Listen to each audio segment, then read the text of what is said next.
اس سے زیادہ مزے بھلا اور کہاں آئیں گے؟ بھلا کوئی ایسی جگہ بھی ہو سکتی ہے جہاں ہر چیز ٹکے سیر بکتی ہو؟ اسی لیے تو کہہ رہا ہوں بیٹا کہ یہاں رہنا ٹھیک نہیں ہے، یہ اندھیر نگری ہے۔ تم کچھ بھی کہو استاد، میں اس جگہ کو چھوڑ کر نہیں جاؤں گا۔ اور اگر میں یہاں نہ رہوں تو؟ استاد نے پوچھا۔ تو بھی میں یہیں رہوں گا استاد، لیکن میں کہتا ہوں تم بھی نہیں جاؤ تو زندگی کے باقی دن یہیں عیش و آرام سے گزریں گے۔ نہیں، میں یہاں نہیں رہ سکتا۔ استاد بھی اپنی ضد پر اڑ گیا۔ تو پھر میں اکیلا ہی چلا جاؤں گا، استاد نے کہا۔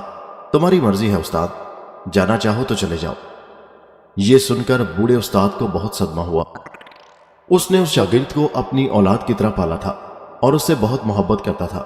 وہ سوچ بھی نہیں سکتا تھا کہ ایک دن اس کا شاگرد اس سے ایسی بے رخی سے پیش آئے گا۔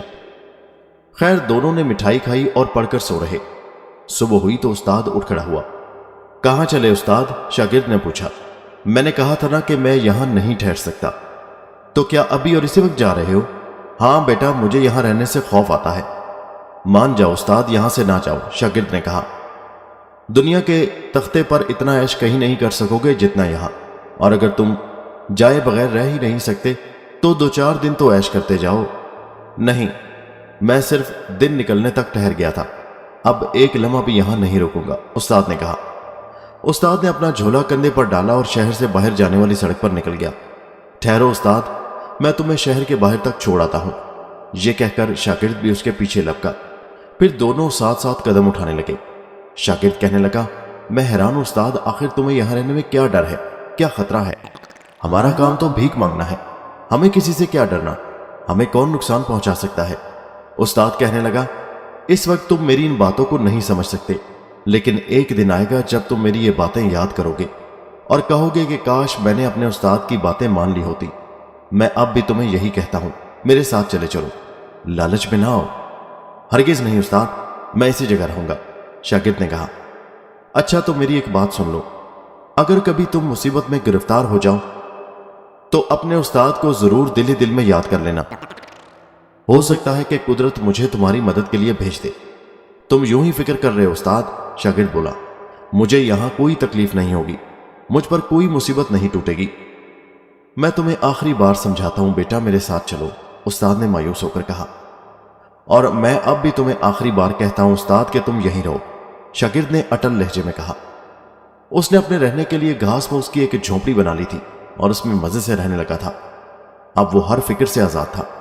صبح اٹھ کر بھیک مانگنے کے لیے نکل کھڑا ہوتا اور جو 2-4 آنے ہاتھ لگتے وہ اس کی ضرورت سے کہیں زیادہ ہوتے، کیونکہ ہر چیز ٹکے سیر مل جاتی تھی۔ وہ مٹھائیاں، گھی، دودھ، خشک میوے پیٹ بھر بھر کر کھاتا اور اپنے استاد کو بے وقوف خیال کر کے خوب ہنستا اور کہتا، کاش استاد یہاں سے نہ جاتا، استاد یہ بے وقوفی نہ کرتا۔ اب اس سے کوئی کام نہ ہوتا تھا، کئی دن بھیک مانگنے بھی نہ جاتا۔ جھونپڑی میں کھانے پینے کی چیزوں کا ڈھیر لگا رہتا، وہ ان میں سے لے لے کر خوب کھاتا اور کہہ لگاتا۔ ہر فکر سے آزاد ہونے اور خوب کھانے اور کوئی محنت مشقت کا کام نہ کرنے کی وجہ سے اس کا جسم موٹا ہونے لگا۔ وہ اپنے موٹے ہوتے جسم کو دیکھ کر بہت خوش ہوتا اور بھی زیادہ کھاتا۔ رفتہ رفتہ اس کا جسم پھولتا چلا گیا اور وہ پھول کر اتنا کپا ہو گیا کہ اب اس سے چلا بھی مشکل سے جاتا تھا۔ جب پیسے ختم ہونے لگتے، بازار میں جا کر کسی موڑ پر بیٹھ جاتا۔ شہر کے لوگ اس کے موٹاپے پر ہنس کر اسے کچھ نہ کچھ دے دیتے، جن سے وہ پھر سیروں کے حساب سے چیزیں خرید کر جھونپڑی میں جمع کر لیتا اور کھانے لگتا۔ اب یہی اس کی زندگی تھی اور اس کا موٹاپا روز بروز بڑھتا ہی چلا جا رہا تھا۔ اب اس ملک کے بادشاہ کا حال سنیے۔ ایک دن وہ اپنے تخت پر بیٹھا تھا، دربار لگا ہوا تھا، تمام درباری حاضر تھے کہ اس کے سامنے ایک شخص کو پکڑ کر لایا گیا۔ بادشاہ نے پوچھا، یہ شخص کون ہے؟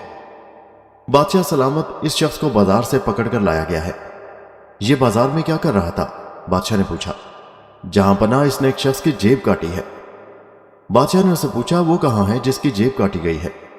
سپاہی بولا، وہ باہر موجود ہے۔ بادشاہ نے کہا، اسے پیش کرو۔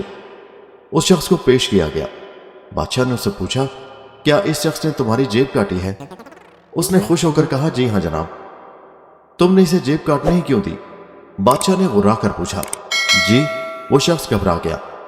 تمہاری غفلت کی سزا تمہیں دی جائے گی، جیب کترے کو چھوڑ دو۔